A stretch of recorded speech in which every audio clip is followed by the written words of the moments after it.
Well, it's been a long time coming, and it's over tonight. The Campbell government has ended a long session in the legislature with a few black eyes, but no regrets. The Liberals seemed at times to be lurching from one crisis to the next, but still were able to pass laws banning cell phones while driving and bringing in tighter rules for lobbyists. Also, that contentious back-to-work bill, ending the strike by ambulance paramedics. So the House does not sit again until after the Olympics, and by then the government may be hoping that all of these scandals and the political hot potatoes will be long forgotten. Battle-scarred, yes, but not bitter about the most brutal session BC Liberals have had in a long time. I'm a rookie, and it's been a long session, and it has to get easier after this. I had a bad hair day back in October. Quips aside, it's been 3 months of hurt for the Campbell government, and it started with a stunning admission about the size of the budget deficit. I had heard that revenues were coming off, yes, before the election, a week before the election, maybe the Thursday before the election. It set the tone for pointed questions about what the Liberals knew, when they knew it, and whether they'd misled voters in the spring. Thanks very much, everybody. Problem, Minister.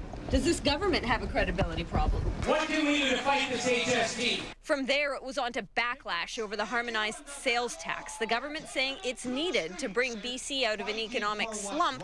The opposition lining up with former political enemies to protest the tax. No HST!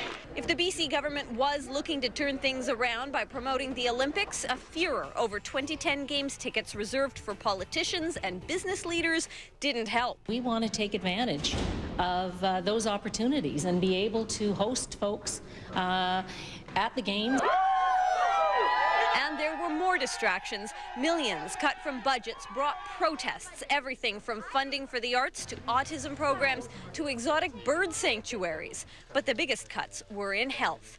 $45 million carved from the Vancouver Island Health Authority, surgeries cancelled, beds closed. The opposition says the last 3 months boil down to one thing. This is a government whose deceits are coming back to haunt them.